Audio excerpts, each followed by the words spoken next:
noite, que bom que vocês estão por aí, né? Hoje a gente vai aí conversar sobre o aperfeiçoamento de processos, tá?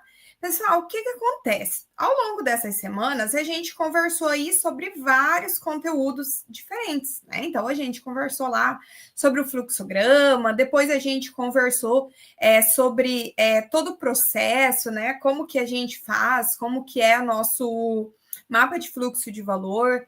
E aí a gente foi vendo vários conteúdos que são importantes aí para a formação de vocês, tá?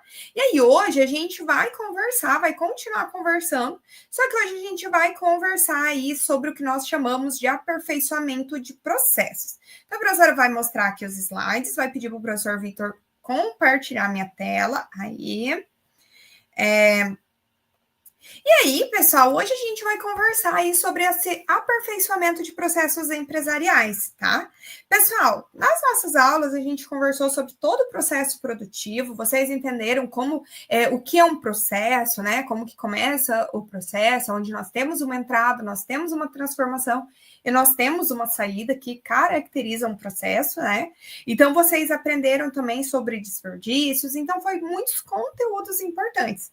E aí, hoje, gente, eu preciso que vocês sejam muito participativos na nossa aula de hoje, porque ela é um pouco mais interativa. Então, semana passada, por exemplo, a gente era algo mais fechado, porque eu mostrava para vocês como que se fazia ali, mostrava alguns cálculos, o raciocínio. Hoje não, hoje vocês vão me ajudar nesse processo da aula, tá? Então, pessoal, falando aqui sobre esses processos empresariais, quando a gente pensa em processos empresariais, nós pensamos nas equipes, tá? Então, nas equipes, na importância de trabalhar em equipe, tendo essa interface, né? Podemos dizer, entre os nossos departamentos. Então, a gente tem, por exemplo, lá a equipe de gestão de pessoas, a equipe da produção, a equipe do marketing, a equipe de compras, e a gente precisa ter essa interação entre essas equipes, tá? Ou seja, como que eu vou dizer? O nosso trabalho impacta o todo, tá? Influenciando diretamente na satisfação do nosso cliente, tá? E aí, quando a gente pensa em equipe, pessoal, em processos empresariais, nós já vamos pensar em alguns processos que são lentos, que são mais burocráticos, né? E aí eu gostaria que vocês me respondessem o que é uma burocracia, tá? Aí a gente já inicia a nossa conversa aqui com coisas mais interativas. Pessoal, o que é burocracia para você? Tá? Então, eu quero que vocês me respondam no chat. Eu vou dar 2 minutinhos para vocês me dizerem. O que é burocracia, pessoal, para vocês? Vamos lá, eu quero ver. O que é burocracia, gente, para vocês? Quando vocês vão em algum ambiente, o que é ser burocrático, tá? Respondam aí para a professora. Enquanto vocês vão respondendo, nós vamos conversar aqui sobre isso. Então, eu quero que vocês me digam, né? Eu vou dizer um exemplo aqui para vocês, tá? Quando vocês vão num cartório, pessoal, vão reconhecer firma de algum documento, vão transferir um carro, vão fazer alguma coisa assim. Não é burocrático, pessoal? Não é um processo lento, não tem todo um raciocínio, né? Nós estamos aqui para vocês me dizerem. A gente não está aqui para falar se é certo ou errado essa burocracia. Eu quero que vocês entendam essa burocracia, certo? Vamos ver se alguém citou aí algum exemplo de burocracia. Procedimentos, regras, algo que é demorado, complicado, cheio de regras ou formalidades. Essa é a melhor descrição para quando a gente fala de burocracias, pessoal. Eu trabalho numa instituição pública também, né? Numa universidade pública. E assim, tudo que nós vamos pedir é tudo muito burocrático, é tudo algo muito oneroso, leva muito tempo, né? Então, quando vocês colocam aí conjunto de regras e normas e procedimentos, pessoal, também faz parte disso que é burocracia, tá? Pessoal, burocracia, ele é exatamente o contrário de agregação de valor, tá? Então, por quê? Porque de acordo com a definição, burocracia ele é um termo lá oriundo do latim e também do francês, que significa escritório, tá? Significa todas as reposições. Então, lá no século XVIII, ele significava isso, tá? Então, essas reposições, que eram o quê? As ações que eram realizadas dentro do ambiente de um escritório, tá? Ainda nesse período, a burocracia ela passou a ser ainda conhecida como as ações realizadas pelas pessoas no escritório, sendo essa uma definição aí mais próxima do que a gente conhece hoje. Então, quando eu falei para vocês, por exemplo, de ir no cartório, é aqueles processos, aquelas situações, aquelas ações que eram realizadas dentro do escritório, tá? E aí, já nessa definição que a gente vê hoje como burocracia, ele basicamente ele é definido como um procedimento administrativo que consiste, gente, na organização de um grande número de pessoas que precisam atuar em conjunto, tá? Então, burocracia, num conceito aí mais pejorativo, pessoal, ao que a gente conhece hoje, ele é o contrário do que nós pregamos no nosso processo. Por quê? Porque no nosso processo, lá na nossa aula 2, na nossa aula 3, eu falava para vocês assim, que o processo, ele tinha que ser livre de desperdícios. Então, ele não podia ter espera, ele não podia ter muita movimentação, ele não poderia ter muito transporte. Então, ele é composto aí por todas essas características, tá? E aí, quando a gente pensa em burocracia, a gente pensa em um processo demorado, que tem muita espera, que tem muita movimentação de pessoas, que tem muito retrabalho, né?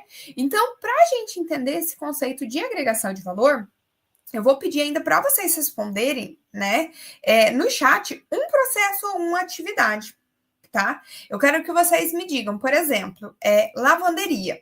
Na lavanderia, eu vou enxaguar a roupa, certo? Então, eu quero que vocês me digam aí no chat um processo e uma atividade que é realizada, tá? Então, me digam aí. Eu dei o exemplo da lavanderia. Na lavanderia, eu vou enxaguar a roupa, vou esfregar a roupa. Na cozinha, vou lavar a louça, certo? Percebam que ele é um processo. Ele vai ter uma entrada, ele vai ter uma transformação e ele vai ter uma saída, tá? Por quê, pessoal? Porque a gente vai olhar hoje para esses processos, que vocês vão me dizer, e a gente vai pensar no que agrega valor, tá? Então, respondam aí para mim, pessoal. Digam aí, falem algum processo que agrega valor, tá? Vou pedir para vocês, antes de vocês podem citar aí no chat, mas eu quero que vocês acessem esse QR Code e respondam lá, tá? Eu dei um exemplo, tá? Como que é esse QR Code, pessoal? Esse QR Code vai mandar vocês aqui para essa aba aqui, tá? Ele é parecido com aquela do Kaizen que eu fiz com vocês. Vocês podem clicar 2 vezes aqui na tela e vocês podem colocar aqui aquele processo. Então, igual eu falei para vocês, lavanderia. E qual que é o processo? Enxaguar a roupa, certo? E aí vocês vão publicar, tá? E aí vai aparecer. Eu quero que todos vocês pensem em um processo e ao mesmo tempo já pensem em uma atividade que ele faz, tá? Respondam aí para a professora. 2 minutinhos também. Enquanto isso, o Roberto ele também tinha comentado, né, que a burocracia ele é um modelo de organização que se caracteriza por uma hierarquia de autoridade, divisão de trabalho e regras rígidas, né? Então, exatamente. Rodrigo, vocês vão lá no Padlet, aqui por esse link que a professora mostrou para vocês. A professora vai postar aqui o link também para vocês. Vou pedir para o professor Vitor colocar lá para vocês. Então, vocês vão lá no Padlet, deixa eu deixar aqui. Vocês vão colocar um local e um processo, tá? Então, o processo que acontece dentro da lavanderia, tá? Então, qual que é o processo? O processo na lavanderia, a atividade é de enxaguar roupa. Então, eu quero que vocês vão lá e vocês coloquem esse processo e essa atividade para a gente avaliar se ele agrega ou não valor. Por quê, gente? Porque eu falei aqui para vocês que o que agrega valor é o contrário da burocracia, certo? Então, a burocracia é algo que a gente vai tentar eliminar dos nossos processos, tá? E a gente vai buscar ver o quê, pessoal? Atividades que agregam valor, tá? Então, todo mundo, eu quero que vocês vão lá e respondam com a professora.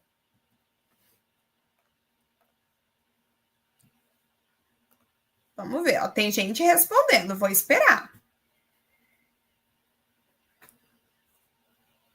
Vou esperar vocês responderem, vou dar mais um minutinho, tá?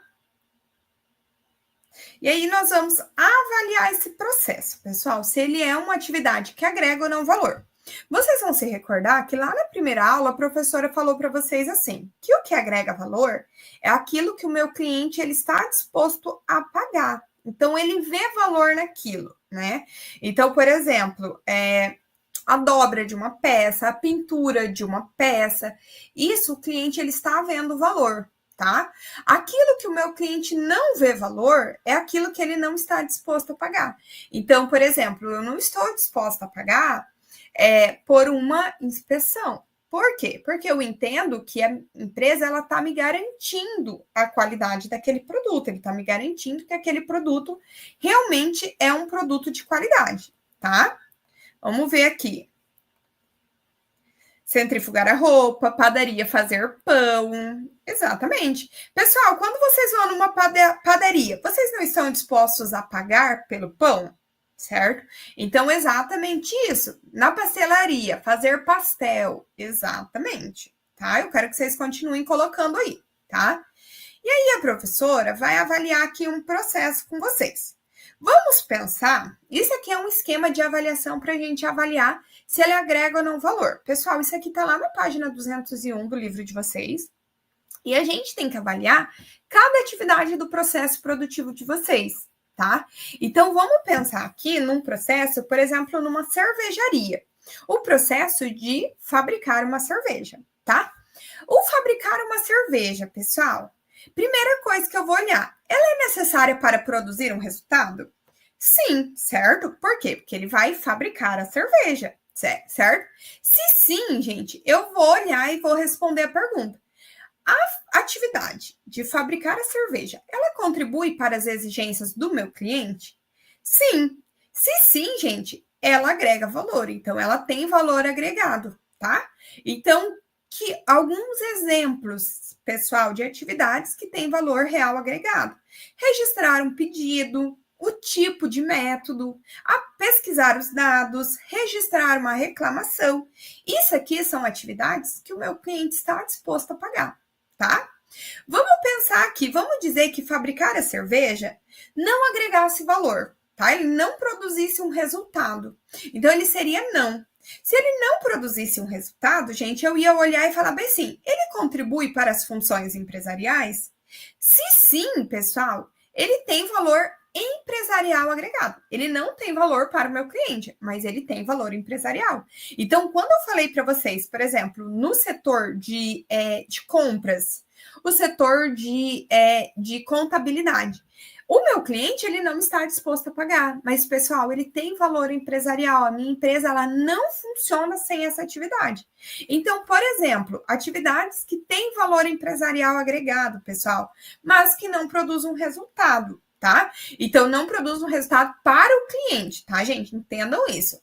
Então, registrar dados recebidos, solicitar formulários, atualizar dados de funcionários, preparar relatórios financeiros.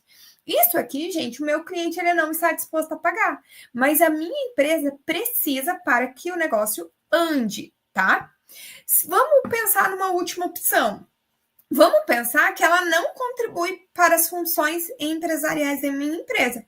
Então, é uma atividade, gente, que não agrega valor, tá? Exemplos disso é revisão e aprovação. Então, por exemplo, uma inspeção, gente, vocês entendem que uma inspeção é uma atividade que eu vou revisar um produto que já deveria estar 100%? Então, é algo que não agrega valor. Refazer um trabalho, pessoal. Por exemplo, eu mandei fazer uma pintura e a pintura não ficou boa. Eu tenho que solicitar para que refaçam. Então, ele não agrega valor, porque o meu cliente vai demandar, aliás, o meu serviço vai demandar novamente fazer aquela atividade, mas não vai agregar valor, tá?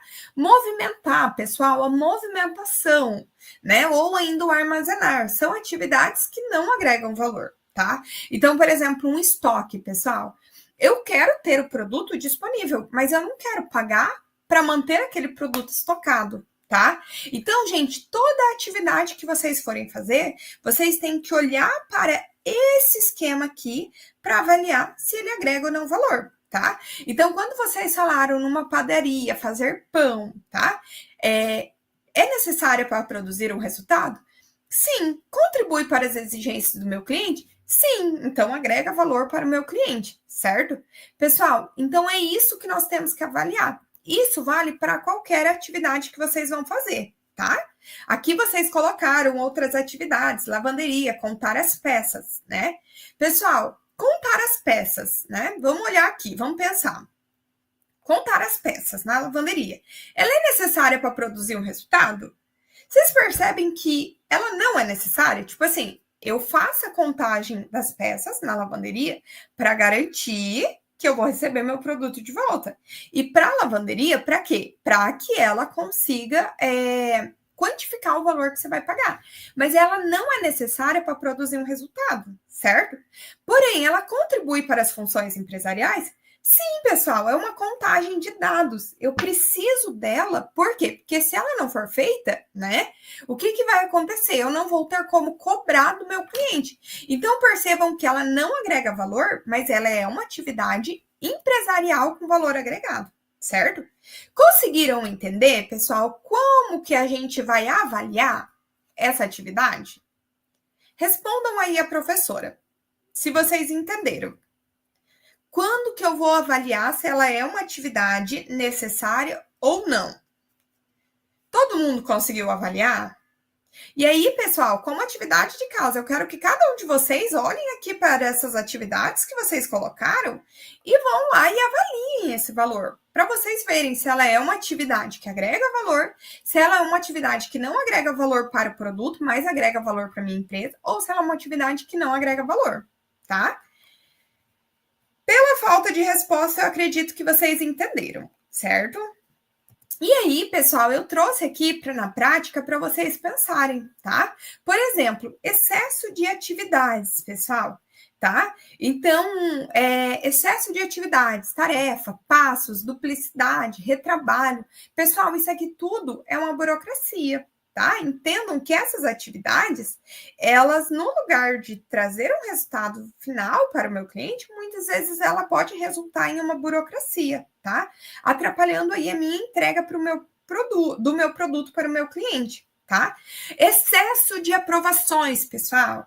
Então, eu fiz um documento aqui que tem que passar por um colegiado, que tem que passar por uma reitoria, que tem que passar por quem vai me liberar o valor. Pessoal, é um excesso de aprovação. Então, aqui, ó, nas tarefas, vamos pensar quando eu faço 2 vezes uma atividade. Eu dei esse exemplo quando a gente estava falando lá nos 7 desperdícios. Lembra quando eu falei que, por exemplo, o superprocessamento, aonde, vamos supor, eu termino a minha etapa, eu embalo um produto e eu encaminho para o próximo setor. Chega no próximo setor, ele tem que desembalar o produto, ele vai processar o produto e ele vai embalar esse produto novamente e vai mandar para o próximo setor. Pessoal, isso tudo é um excesso de passos, tá? E isso não agrega valor para o meu cliente, se torna apenas uma burocracia. Quando a gente fala, por exemplo, no excesso de aprovações, em verificação, em consultas, em confirmações, em documentos. Então, não é que não pode existir esses passos, pessoal, eles podem, mas não em excessos, tá? A mesma coisa no excesso de esperas, na morosidade, na ineficiência, na má vontade, tá? Tudo isso aqui, pessoal, são atividades que não agregam valor e que são burocracias. Pessoal, nem toda burocracia é excesso. Às vezes tem alguma burocracia, alguma atividade que ela tem que ser realizada, né? Mas a gente tem que buscar evitar essas burocracias, esses excessos de atividades, excesso de aprovação, excessos de espera, tá? Então, isso é muito interessante. E aí eu pergunto para vocês, como que a gente pode evitar, pessoal, esse excesso, né? Esse excesso de muitas coisas, esse excesso de regras, de funções, de tudo isso. Primeiro de tudo, para a gente ter informações compartilhadas, tá? Então, pessoal, ela pode ser uma análise em tempo real, câmeras. Então, por exemplo, imaginem que todo setor faz uma contagem. Mas, pessoal, já foi feita uma contagem lá no início. Será que eu preciso fazer em todo setor? Né? Então, eu tenho que buscar compartilhar informações, porque aí eu evito que as pessoas façam a mesma atividade 2 vezes, tá? Sistemas, pessoal. Vamos pensar em um exemplo aí no gov.br, né? Ele hoje, gente, ele é usado tanto para compartilhar informações quanto para coletar informações, tá? Então, percebam que, às vezes, os sistemas, eles nos ajudam, eles coletam informações e eles também dão informações, tá? Vamos pensar também, gente, em realizar atividades simultâneas. Então, imagine, por exemplo, um carro onde a pessoa ela não produz o início ao fim, tá? Nós temos várias partes simultâneas. Então, por exemplo, enquanto eu estou montando as portas, eu já posso estar montando, por exemplo, o corpo do carro, certo? Ao mesmo tempo que eu estou montando o corpo do carro, eu já posso estar montando o motor. Então, são aquelas atividades que podem ocorrer simultaneamente, tá? Eu também devo buscar, gente, reduzir as interrupções. Então, por exemplo, os cartões, em alguns lugares, eles podem ser usados. Então, em uma empresa, por exemplo, que eu já trabalhei, pessoal, para evitar qualquer tipo de interrupção, o gerente ele usava um cartão na porta. Então, igual aqueles de hotel, quando vocês colocam, por exemplo, aquela plaquinha de não perturbe, pessoal, justamente para reduzir essas interrupções. Então, quando você está fazendo, por exemplo, uma atividade importante, você coloca algo assim para que a equipe entenda que é um processo importante, que é um processo que não pode ter essas interrupções, tá? Nós também devemos fazer, gente, o quê? Buscar aproximar os membros da nossa equipe, tá? Exemplos disso, gente, são os e-mails de informações compartilhadas, tá? Então, pensem naquelas empresas que quando tem um e-mail compartilhado, as coisas vão permitir compartilhar aqueles dados, né? Então, se não tem informações compartilhadas, pessoal, você precisa melhorar esse canal, porque muitas vezes uma informação, no lugar de você ir setor por setor, um e-mail compartilhado vai ajudar muito mais do que vocês ficarem passando no Disque Me Disque, tá? E aí isso aqui acaba gerando o quê? Justamente numa equipe mais alinhada, mais organizada, por um resultado em comum, tá? E aí, nós temos alguns meios também para gerar essas informações compartilhadas. Deixa a professora ver se teve alguma dúvida aqui. O governo gosta de burocracia, na maioria das vezes não resolve nada. Rodrigo, realmente, o governo tem muita burocracia, né? Então, a gente tem aí várias situações, né? Eu não tô aqui para dizer o que está certo, o que está errado, nada disso, mas assim, isso não é só em governo. Então, muitas vezes, gente, eu tenho excesso de funções, de atividades, muita documentação para chegar a um resultado só. Então, seria muito mais simples, por exemplo, ser algo compartilhado, né? Então, isso iria ajudar bastante, tá? E aí eu trouxe aqui algumas opções que a gente tem aí justamente para tornar esse processo mais rápido dentro das empresas, para essas informações serem compartilhadas de maneira mais fácil, tá? Então, por exemplo, tem a comunicação interna. Essa comunicação interna, gente, pode acontecer, por exemplo, por quadros, pode acontecer entre setores, pode acontecer por e-mail, tá? Nós temos o Google Drive. Gente, eu não sei vocês, mas eu, por exemplo, eu uso muito o Google Drive. Vocês podem perceber que vocês também utilizam o Google Drive. Pessoal, vocês não pegam os slides lá pelo Google Drive, né? Então, gente, é um jeito muito fácil. Então, eu coloco lá e outras pessoas têm acesso, né? Então, as informações são compartilhadas de maneira muito mais fácil, tá? Sites, pessoal. Vamos pensar em um site da universidade. Vamos pensar num site, por exemplo, de prefeitura. Vamos pensar num site, por exemplo, de uma cooperativa, né? Então, ela coloca ali as informações para permitir justamente essa disponibilização dos dados que são compartilhados. Os e-mails, pessoal, como eu já falei, tá? Então, vamos pensar aqui um jeito de informação compartilhada. Pessoal, fale com o mediador. Vocês não recebem lá as informações? Então, ele também é um tipo de informação compartilhada, tá? Os murais, pessoal, eu não sei vocês, mas, por exemplo, eu sou da época que o mural tinha todas as informações, né? Então, por exemplo, aconteceu alguma coisa, uma vaga nova na empresa, uma situação nova, ia lá e colocava no mural compartilhado, onde todo mundo conseguia ver. Pessoal, esse mural que eu acabei de utilizar ali com vocês do Padlet, pessoal, é um mural compartilhado, onde vocês podem colocar informações e ver visualizações de outras pessoas, tá? E aí nós temos vários outros meios que vão permitir essas informações compartilhadas, buscando evitar o quê? Justamente aquela burocracia de ficar passando de setor por setor para chegar a informação de vocês, tá?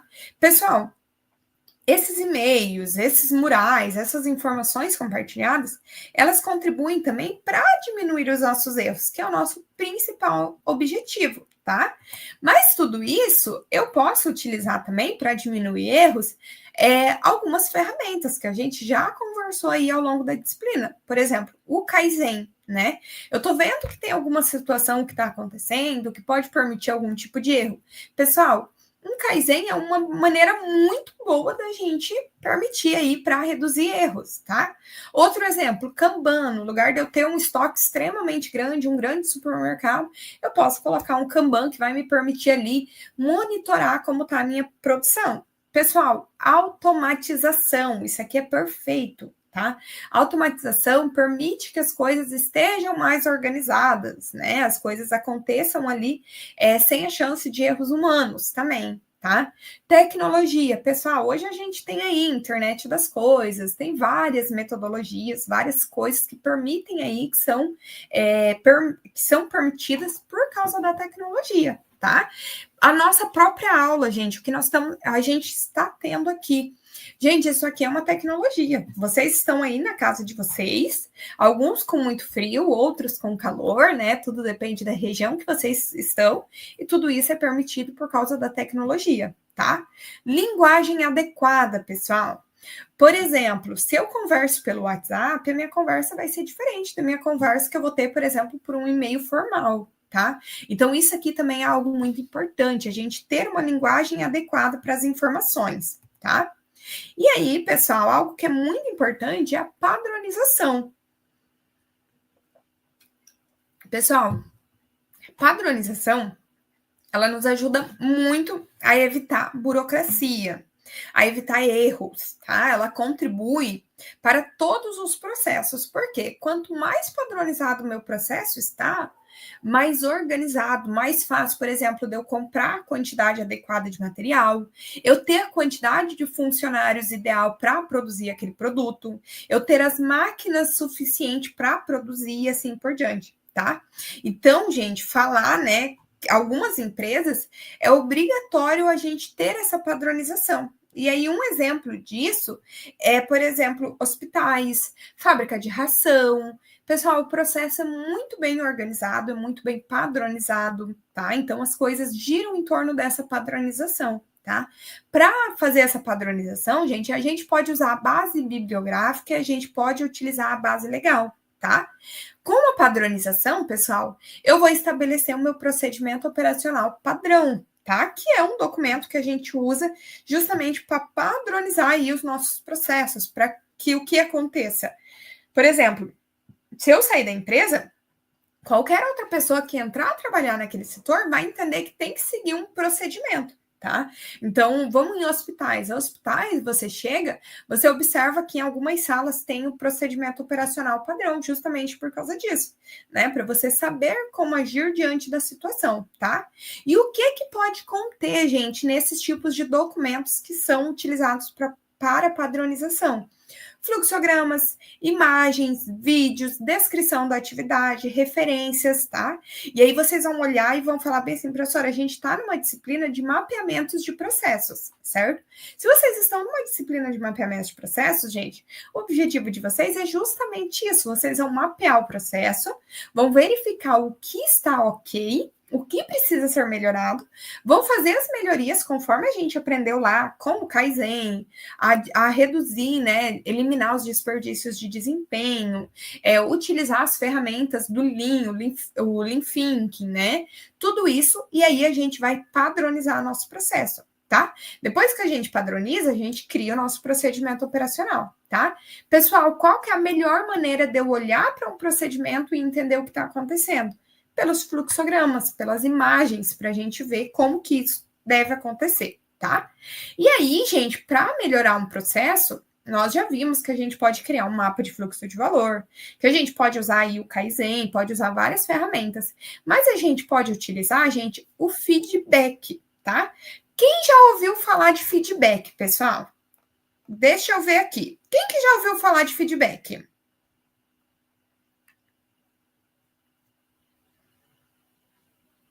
Ó, o Anderson, ele comentou, né, professora, estou colocando um projeto de RPA, de automação, para os processos de uma empresa de abate, onde será controlado por câmeras de visão computacional e IA para o reconhecimento das aves com doença. Cara, esse projeto é sensacional, tá? Por quê? Porque um projeto desses, gente, utiliza justamente essas informações compartilhadas, padroniza um processo, né? Porque, por exemplo, para que essa câmera, para que esse processo, para que essa visão computacional ela entenda que essa ave está tendo um problema, ele vai ter alguns indicadores. Então, vou colocar informações.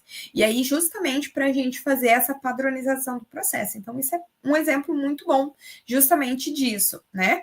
E aí, o Carlos também comentou, né, que ele já ouviu falar em feedback. Pessoal, feedback ele, pela definição, a gente pode dizer que feedback ele significa a retroação das correções das irregulações de um sistema de informação sobre um centro de reação, tá?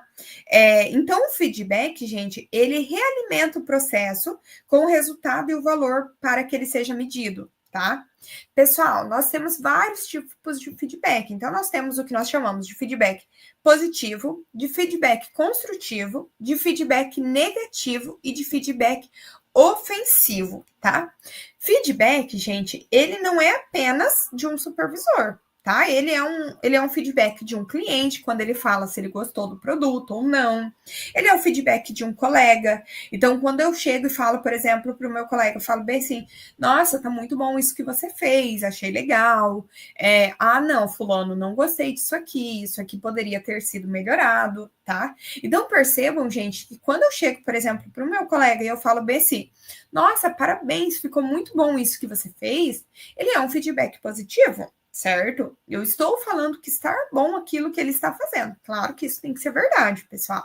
O feedback construtivo é quando, por exemplo, eu chego e eu falo, pessoal, olha, falando isso aqui tá legal, mas poderia ser melhorado em tal quesito, poderíamos acrescentar tal informação e assim por diante, tá? Já quando eu falo em um feedback negativo, gente, é quando eu chego para fulano e eu falo bem assim, olha, fulano, isso aqui, ele não tá legal, o jeito que você está fazendo, precisamos melhorar, né? Então, a gente chega e passa essa informação para a pessoa, que muitas vezes ela não é muito boa, né? Pessoal, feedback negativo não quer dizer que eu vou ofender alguém, muito pelo contrário. É quando eu chego e eu falo bem assim, isso aqui não está bom, mas eu não estou ofendendo, eu estou falando realmente do que está acontecendo. E o feedback ofensivo, gente, isso aqui não deve existir nunca na vida de vocês, tá? Todo mundo que passar por essa disciplina tem que entender que o feedback ofensivo é algo que não deve existir. Então, quando eu chego e eu ofendo uma pessoa, eu falo bem assim, olha, você não é bom nisso. Isso aqui não está legal, tá? E eu chego e eu ofendo a pessoa, tá? Imaginem, por exemplo, que eu chego para um colega e eu falo assim, você é burro, você não conseguiu entender isso aqui? Gente, isso aqui não pode acontecer jamais, tá? Porque eu estou ofendendo alguém, tá? Então, pessoal, o feedback, ele não é que ele precisa sempre ser bom, mas ele precisa ser algo que vai fazer a pessoa ver aquilo que ele está fazendo de muito bom ou aquilo que ele não está fazendo de muito bom. Eu realmente, igual ali o Carlos colocou, eu avaliar a atividade que a pessoa está fazendo, tá? E eu falar o que pode ser mudado, o que pode ser alterado, falar aquilo que está muito bom, porque se eu chego e eu falo para, Carlos, isso que você está fazendo é muito bom, eu vou estimular essa pessoa a continuar fazendo aquela atividade de maneira muito positiva. Tá? E, pessoal, percebam que tudo isso que eu estou falando para vocês é justamente para a gente aperfeiçoar o nosso processo, tá? Como que a gente aperfeiçoa o nosso processo? Melhorando, né? Pessoal, nem sempre é apenas com automatização, com a IA, igual, por exemplo, o que o Anderson trouxe para a gente ver na empresa dele, onde tem, né, um valor substancial envolvido, tá? Aperfeiçoar o processo, gente, também é pegar aquilo que está acontecendo e melhorar, tá? Então, a gente nem sempre precisa envolver valores monetários, tá?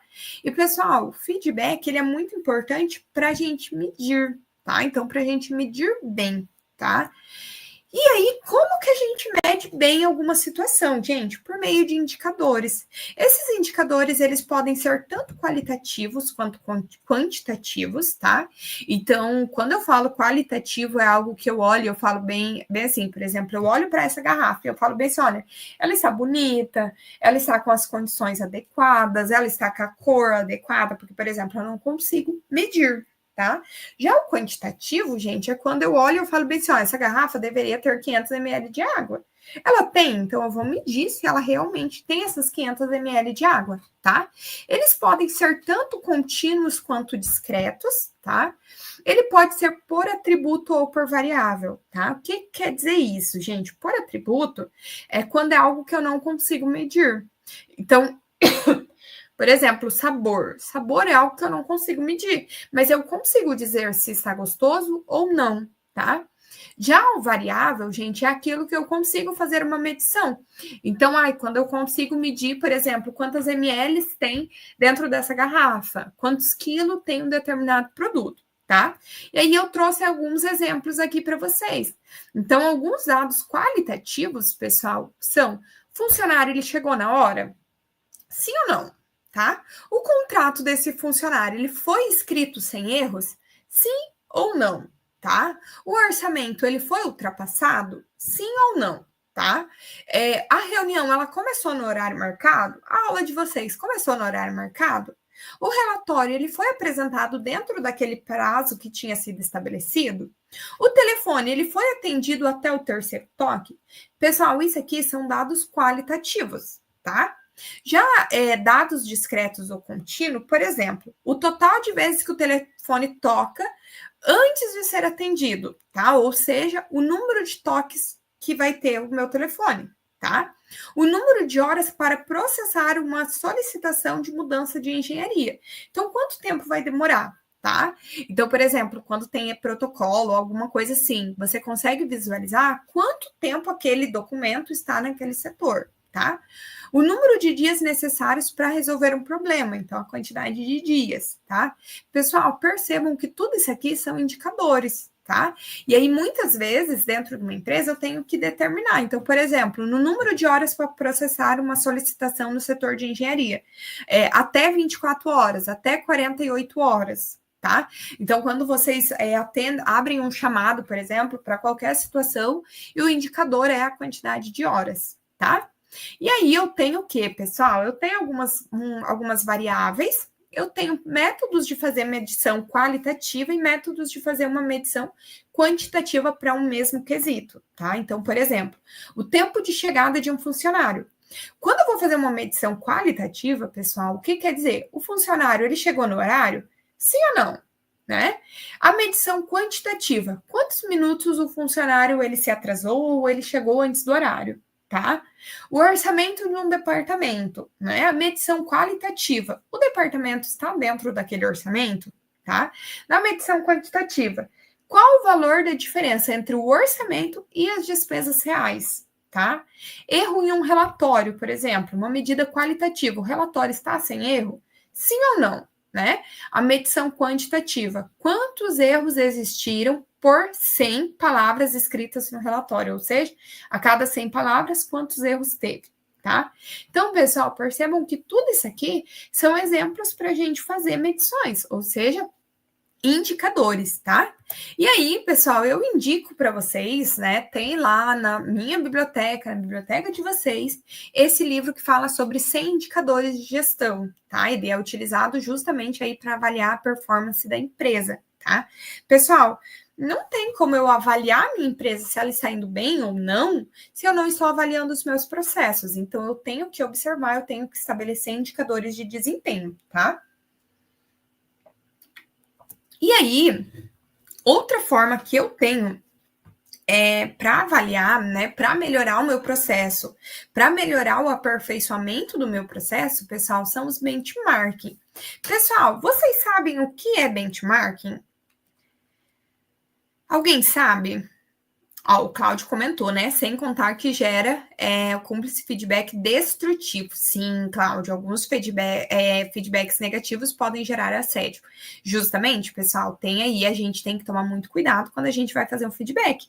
Não é só falar o que eu acho, tá? Eu tenho que verificar ali o que é permitido ou não, tá bom? Então, a gente precisa cuidar bastante disso aí, tá?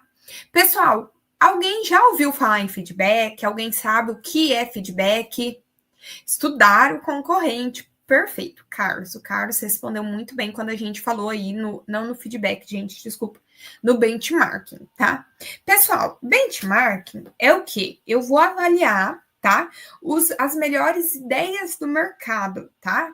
Pessoal, não é fazer uma cópia, tá? Mas sim se inspirar naquilo que alguém está fazendo de muito bom, tá? E eu vou buscar melhorar os meus processos com base naquilo que está sendo realizado muito bem, tá? Isso não é só para concorrentes, né? No caso ali, o Carlos falou bem assim, avaliar os concorrentes. É uma descrição muito boa do que é o benchmarking de maneira geral, tá? Mas eu posso fazer um benchmarking interno, por exemplo, tá? Pessoal, o benchmarking interno é olhar para o meu departamento e ver quais as boas atitudes que elas executam, tá? Então, por exemplo, eu sou do setor de contabilidade e eu posso observar, por exemplo, qual que é uma atividade muito boa, alguma atividade, algum relatório, alguma informação que outro setor tenha de muito bom, tá? Então, eu devo me inspirar naquilo que outros setores fazem muito bem para que eu também venha fazer algo muito bem, tá? Por quê? Porque se eu faço muito bem, eu vou melhorar. Então, percebam que eu estou aperfeiçoando todo o meu processo, olhando para dentro da minha própria empresa, tá? Outra situação, gente, eu tenho benchmarking do concorrente, tá? Isso aqui, gente, é literalmente ver o que o meu concorrente faz de muito bem, muito bom, tá? E buscar fazer algo tão bom quanto ele, tá? Pessoal, não pode ter plágio, tá? Muito pelo contrário, eu tenho que olhar o que ele faz de muito bom e eu tenho que melhorar o meu processo, mas eu não posso copiar um processo do meu concorrente, tá? Muito pelo contrário, eu tenho que me inspirar, tá? Padrão internacional, pessoal. Isso aqui é quando ele tem um padrão. Então, por exemplo, a gente tem as ISOs, né? As ABNT, NBR, NR. Então, nós temos aí vários padrões internacionais, tá? Ou seja, por exemplo, eu vou produzir água. Quais são os padrões internacionais que são estabelecidos para produzir água? Tá? Quais são os padrões internacionais ou nacionais, por exemplo, para fazer um processo produtivo, tá? Então, vocês podem observar que quando a gente vai olhar aí as normas brasileiras, pessoal, as normas brasileiras, todas elas são estabelecidas em cima de uma ISO, tá? O que é uma ISO, gente? A ISO é um padrão internacional que estabeleceu alguns critérios e aí eu vou avaliar, né? Vou trazer essa realidade para a minha realidade brasileira, tá? Nós temos também o benchmarking por tipo de atividade, tá? Então, por exemplo, eu e a Maria executamos a mesma função. A gente dá aula, tanto eu quanto a Maria somos professoras, né? E aí, o que acontece? Eu olho para aquilo que ela está fazendo. Nossa, ela faz muito bem uma atividade interativa com os alunos. O que eu vou buscar fazer? Eu vou buscar também trazer atividades interativas para os alunos, para que eles também façam, tá? Ou seja, eu vou avaliar aquela atividade, alguém que seja padrão naquela atividade, e eu vou fazer algo semelhante, tá? Vamos pensar aqui em empresas que fazem benchmarking, pessoal. Empresas de produtos de beleza, tá? Olha aí, Boticário, Natura, né? Pessoal, são empresas que olham para o processo do seu concorrente, não fazem igual, mas buscam produzir algo tão bom quanto aquela empresa, tá? Pessoal, é perfeito benchmarking, tá? E, gente, esse fato de eu olhar para o meu concorrente faz com que o meu produto, que o meu processo seja melhor a cada dia, tá? Então, esse é o nosso principal objetivo. Sempre olhar para o processo da outra pessoa, olhar para aquilo que a pessoa está fazendo de muito bom e buscar fazer igual, tá? Não exatamente o igual que eu falo, mas assim, fazer tão bem quanto aquela pessoa, tá? Não é copiar, pessoal, é fazer algo muito bem feito, é buscar atingir as expectativas do meu cliente, tá? E isso não precisa ser apenas externamente, pode ser internamente. Beleza, pessoal? Pessoal, algum exemplo? Vamos ver. Dei exemplo seguindo o raciocínio do processo. Que está errado nisso, tá? Vamos lá. Que mais, gente? Vocês sem dúvida? Isso, Rodrigo, você trouxe um indicador de desempenho. Então, quanto tempo que demora a entrega desse diploma? No exemplo que o Rodrigo trouxe aqui, é um indicador de desempenho, né? Eu acredito que o professor Vitor deve ter entendido que era uma pergunta ali sobre quanto tempo que demoraria, tá? Mas isso é um indicador de desempenho. Então, por exemplo, quanto tempo que demora para vocês, vamos supor, para o professor responder a pergunta de vocês? tá? Isso tudo, gente, são indicadores de desempenho. Dentro das empresas, a gente precisa ter indicador. Então, por exemplo, vamos imaginar aí um indicador de desempenho, quantos produtos, quando você produz calçado, por exemplo, de uma numeração, quantos produtos saem fora do padrão, tá? Isso também é um indicador, tá? Rodrigo, o livro dos 100 indicadores, ele é para ter na minha biblioteca, tá? Então tem na biblioteca de vocês, tá bom? Luiz, tipos chineses. Gente, querendo ou não, a China é um padrão para nós, né? Então, eles são muito bons. Então, a gente tem sim que se inspirar em pessoas que são muito boas. Vamos olhar aí, por exemplo, para refrigerante. Quem que é o nosso padrão, o nosso maior padrão de refrigerante? Vai ser quem? A Coca-Cola. Então, percebam que as empresas, elas buscam se inspirar na Coca-Cola. Tá? Vamos olhar aí, por exemplo, para o sistema Toyota de produção. O sistema Toyota de produção, ele é aí quase a prova de erros, né? Então, ele segue aí a raciocínio dos 6 sigmas, por exemplo. Então, o que eu tenho que fazer? Eu tenho que buscar me inspirar no processo de produção da Toyota para ser tão bom quanto ele. Tá? Então, tudo isso é algo muito importante, gente, o benchmarking, o feedback, eu avaliar se a minha atividade realmente agrega valor ou não, ter indicadores, tá? Então, não tem como trabalhar sem indicadores. E isso, igual o Rodrigo colocou ali, né? Tanto indicadores no trabalho quanto na vida pessoal, tá? Pessoal, qual que é o seu indicador, por exemplo, para a disciplina? Tirar acima de 7, tirar acima de 6, alcançar a média, ou tirar 100. Você quer ser o melhor? Então, você também tem que estabelecer indicadores aí para a vida de vocês, né? E quantos que eu posso gastar no meu mês, né? Quanto que eu vou economizar? Também são indicadores, pessoal. Então, tudo isso é algo muito importante, beleza? Pessoal, alguma dúvida? O Luiz comentou, né, da China. Sim, gente, é normal. As pessoas às vezes acabam trazendo aí várias situações que, eu não posso comprar da China porque é ruim. Pessoal, não é. Você tem que avaliar. Tem coisas que são muito boas, tem coisas que não são. Né? Então a gente tem que avaliar muito isso. Cláudio, que bom, então. Eu fico feliz. Olha, um feedback positivo. Gosto de feedbacks positivos. Pessoal, então, se vocês não tiverem nenhuma dúvida, acho que é isso por hoje. Então, hoje era uma aula mais tranquila, né? Aí mais de discussão, mais de conversa. Espero que vocês tenham entendido aí maneiras para a gente aperfeiçoar o nosso processo, né? E a professora está disponível aí para qualquer dúvida. Não esqueçam de responder o formulário que o professor Vitor vai mandar no Let's Talk para vocês, porque aí, com base no que vocês tiverem de dúvidas sobre o mapa, eu consigo aí trazer como fazer, dicas e assim por diante. Beleza, pessoal? Gente, até semana que vem. Vejo vocês. Tchau, tchau.